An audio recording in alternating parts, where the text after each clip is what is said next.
We design wicked websites, super fresh sites. Been doing it forever and helped everybody. So we're looking at a couple sites here, an interior design website.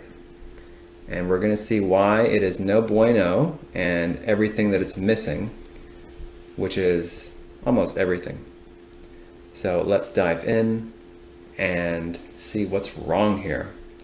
If we really want to see a terrible one, we can go right here. This is how websites used to be designed. This says 2011. The irony is it's for an interior designer and it has a hideous design. But in 2011, this was considered so-so. Not by my standard, but by what other people were doing. And we fast forward and we have this website, which clearly looks better, right? Much fresher and easier on the eyes. So you might think, okay, this is good. We're good to go with this one. Definitely better than this. However, this one is missing quite a bit in regards to marketing elements, because a web page is a sales funnel. The home page is a sales funnel. Let's take a peek at some things. So first things first, we're missing a phone number for the company right up at the top. You got to put a phone number up there. It doesn't have to be huge, but you want to put it right here at the top or right down here. That's going to help you get more calls and conversions. Additionally, you want this header to stay with you as you scroll down. Right now it's at the top and just stays there. You want it to be like this, where we scroll down and it comes with you. It's fixed, in other words. By doing that, the person will always have the navigation of your site nearby, and they can always reorient themselves. So that's one issue. Another issue is the fact that they don't have a logo. They basically have a piece of text, which is, I wouldn't even do this as a placeholder. You should go live with your website when it's ready. Having something like this is just really unprofessional, and you shouldn't go live until you actually have a logo for your company. So they really need to put a logo here, professionally done, nothing cheap. And then what else are they missing? Well, they're missing their unique selling proposition. This is basically an empty page right here. It does not tell me anything. You have to assume that you'll put two and two together, that it says decor. There's a picture of an interior design that maybe they do interior decor. So you can't hope that the prospect is going to figure things out and assume they're going to figure it out. No, you have to straight up yell at them. This is what we do. This is what we're going to do for you, etc., etc. A really good format is, we help solve problem X with solution Y so you get desired result Z. Okay, that's a really good formula. It's a tad long, it's going to be 2 lines, but when someone lands on this initial screen, they're going to know exactly what they're getting into. We help homeowners turn their ugly homes into their dream home so they can feel whatever, right? Whatever that end result that they want. You've got to put it right in here, and then a nice call to action, a nice button with a contrasting color so it calls attention, like this. We've got orange contrasting here with the blues. So once they put that nice big fat unique selling proposition, put a nice call to action right there. And the way you figure out the unique selling proposition is by market research. You got to find out what the ruin is for your prospects, what the problem, what the unmet need is, all right? And then you are the solution to that problem or unmet need. And then you need to find out what after state will that give them? What's the end result? Not just, a nice home, but what are they going to get out of it? There's something about it, like a feeling or a status. You see what I'm saying? You can only find this out by surveying, and you've got to put it in here. By doing that, you're going to be reading their mind and speaking to them exactly what they're thinking, and that goes a very long way.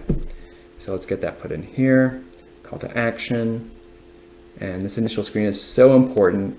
This is where it all happens. This is where people decide to stay and play or go. You have 3 to 5 seconds to grab them with this initial screen here. So you have to have all the communication very correctly done. Another thing they could do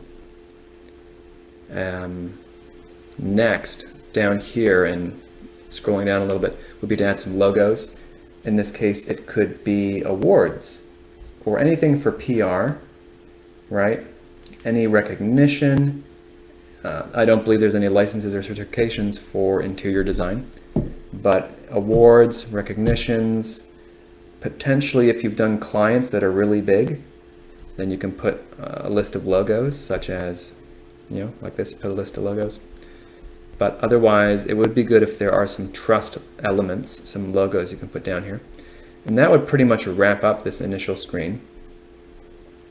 Another good thing to do is, depending on how new your company is, would be to put some vital statistics as the next section, which could be how many years you've been in business, how many jobs you've completed, how many homes you've worked on, right? How many cities you operate in, just raw numbers. Stuff like that goes a long way. Let me show you an example. People love the numbers, and the numbers builds reality. And you got to have that reality point. You know what you're getting into, right? 54,000 delighted students, over 2,000 classes, over 17 venues. And you see these figures, it goes a long way in communicating what your company is about. Now, if you've only been in business 1 year, you're not going to put 1 year in business, right? You got to make it work for you.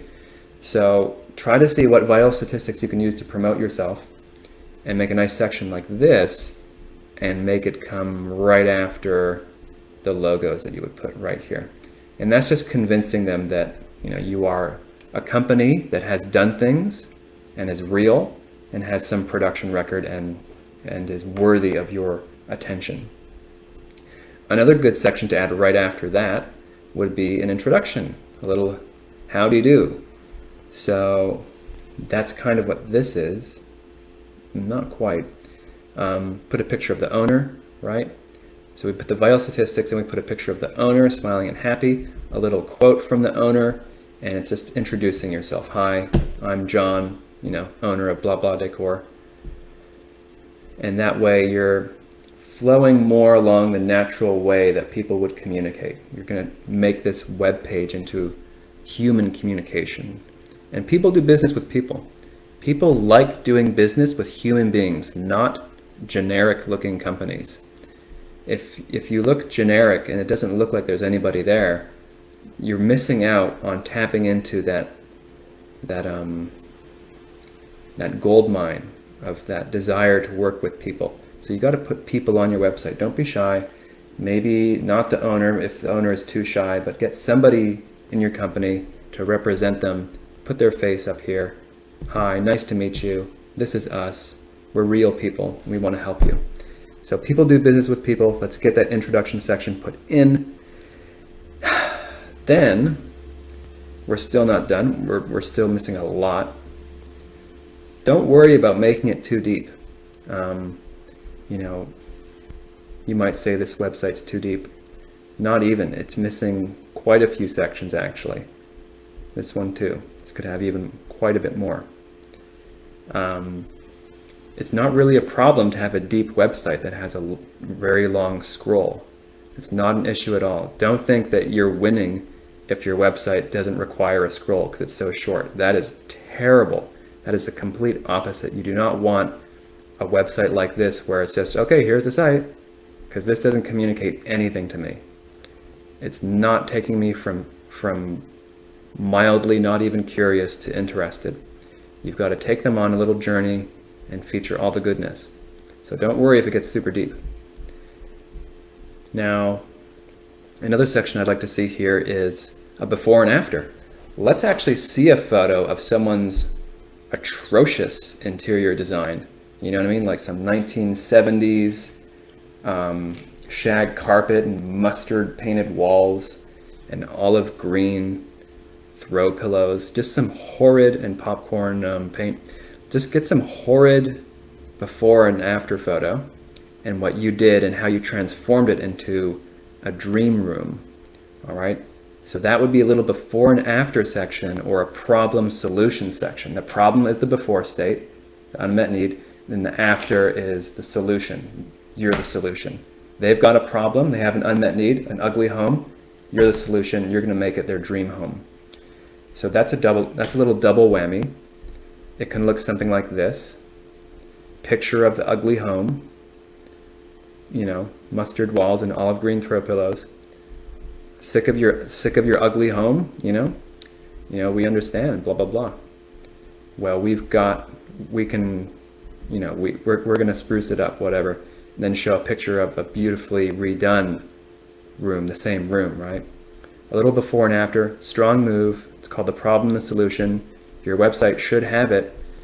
You shouldn't only put, and one of the reasons I'm going to touch on now is, if you're only putting all the great photos, you're not going to create any tension and desire for a need of change if you don't talk about the problem. So you should put an ugly photo. You should put a photo of before, and then you can put the after. Then they're going to appreciate the after photo because you've already anchored it with the ugly before photo.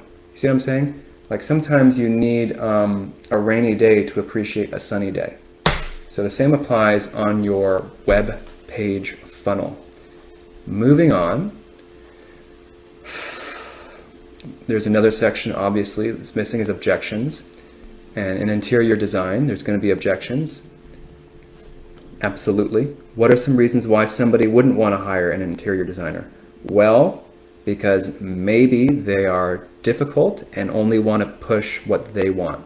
I don't want to hire an interior designer because they're just going to boss me around and they're going to impose we're going to have disagreements. They're going to impose their ideas of aesthetics on me, and we won't come to agreements. So things like that, you can actually make a little section on the homepage.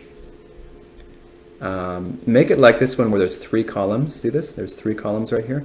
1, 2, 3.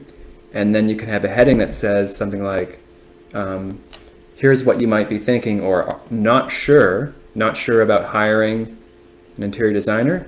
Here's what you might be thinking. They're always disagreeable. They're rude. What are some other reasons why someone wouldn't hire an interior designer? I'm afraid I'll be stuck with the design I don't want. That's a really big one.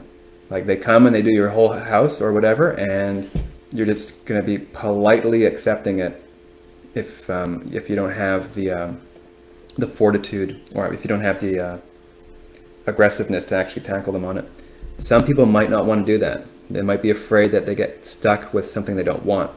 So that could be a big factor in people just doing it themselves. So touch on all those objections, make a nice 3-column layout for it like this. Objection here, handling here, objection here, handling here, and just take it up.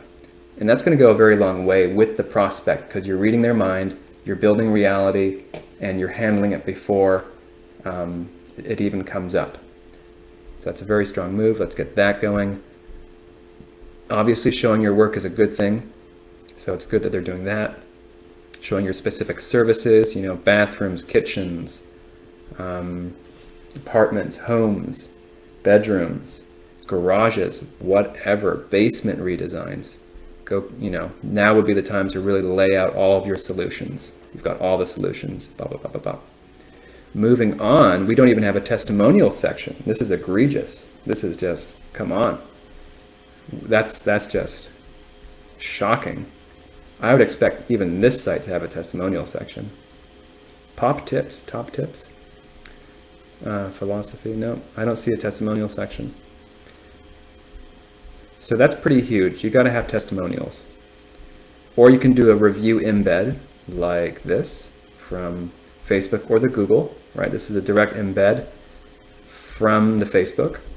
You can also do it with Google, but you've got to get that on here. Social proof, people need reassurance that you're the real deal, and testimonials and reviews help a bit. Now, as we scroll on and we've added all these sections, there's still much more to add. Not much more, but there's still a few more to add. One thing is this call to action block is really poorly designed. It's too big. It's just really spread out. I would like to see something more compact. yeah, much more compact for this call to action section. Something like this is just too much to look at. So you should just get name, email, phone, and that's it. And just make it all one line, you know, like name, email, phone, and then on top, get in touch. And it's just like a nice little section like that. This is too much to be consumed. And, you know, consider rewording this. It's a little too, it's better than contact us, but it could be a little more spicy. You could rub some spice into that. Let's talk is a good one. Free let's talk, and then a subheading under it, free interior, free design estimate, something like that. That'd be a good move. And then we hit the bottom, we got a footer. Okay, done. And that is that. As you can see, it's missing a lot of stuff, but that would really go a long way in helping to build trust and build that rapport, because you've got to start from the top and take them through that journey and show them all the right sections bit by bit. And this website over here, Life with Paint, is a good example. It's not perfect, but it has a lot of good elements in it. We even have an element right here which touches on PR. Has nothing to do with the company, but the company does support some nonprofit. So that will strike a chord with your audience, because it shows you're not just a business, you're doing something in the community. And people, again, do business with people. And you'd be surprised what things will make somebody want to do business with you. You'll be surprised. It could be something as simple as, oh wow, they're active in the community. Okay, they feel like good people. I think I can trust them. So something like this goes a long way. I was going to show you an example of something. Duncanson Electric. On the topic of building rapport with your customers or your prospects or your visitors, this website does that in an interesting way. It's so homemade. The design is so homemade. You know you're dealing with this guy, and he's probably a nice guy. And he's got his animated GIF, and he's got a picture of him right here. And you know, he's just so upfront about it. I'm Joe the electrician. You already feel like, oh, this guy's probably a pretty good guy. And then as you go on and look through his site, you see all this stuff about abolish the IRS. And if that's your vibe, all right, if this is your vibe, it has nothing to do with his business, but he puts it in here. This can lose you sales, but can also get you sales. Because you want to polarize. You don't want to be everything to everybody. You want to be a specific thing. Rather have some people love you and hate you than everyone be indifferent about you. Do you see what I'm saying? So something like this is a pretty interesting move that can actually increase your sales. So very interesting point on adding elements to your homepage that aren't necessarily about the business, but about the culture of the business. So anyway, coming back to Life with Paint here with all these good elements. It's a good kind of an overview of a lot of points that you should have. It's not perfect by any means. And coming back to this site, we can see that this is basically, as it stands, a business card or a flyer that needs to be totally redone. And we don't even need to check the inside pages necessarily. I mean, this is astonishing to me. We just went to the About page, and look at this gold. Do you see this? This is amazing. I feel like I need to call these people up, because what we have here is 15, 16, 17, 18, 19, 20. That is 5 years of consistency. All right, 5 years. This does so much in so many ways for building trust. Not only is it a long period of time, but it's every year. This is huge. I am appalled that it's not on the homepage. I would take all 5 of these, also take these testimonials, right? I would take all 5 of those guys and put them right here at the bottom, overlaid on this photo. So we're going to move the photo up, but just feature those 1, 2, 3, 4, 5. So that's an initial impression. someone lands on the page, oops, they're going to get that right away. Very few people are going to see this on this page down at the bottom. This is something everyone needs to see right away when they land on your site, because it builds trust, legitimacy, and it's a very strong piece of marketing. Also, let's take these testimonials and put them on the home page as well. It's amazing the things you'll see that are incorrect and people don't even know. This is why you have to have your website audited, because people just slap their websites together. They just go with what feels right. I tell you, that's not how it works. That's one of the funny things about do-it-yourself for websites. It's like do-it-yourself for advertising. It's not going to be good advertising. You need a professional. You have a testimonials page, really good stuff here. They should have some of these featured on the home page, for sure. Contact, we won't, yeah. It'll be a map, no worries. You don't have to get too fancy with your contact page. Anyway, those are some points. I hope y'all learned something. This is us, Clear Imaging. If you want a fresh design, if you want to get real, if you want a pro to look at your website to find all the things that are wrong, come on down, clearimaging.com. We will take a peek, give you some professional advice. We've been at it forever. You can trust us, 2 decades, and we've helped tons of American companies, fresh designs. So come on down, clearimaging.com, contact page, say hi. I would love to hear from you.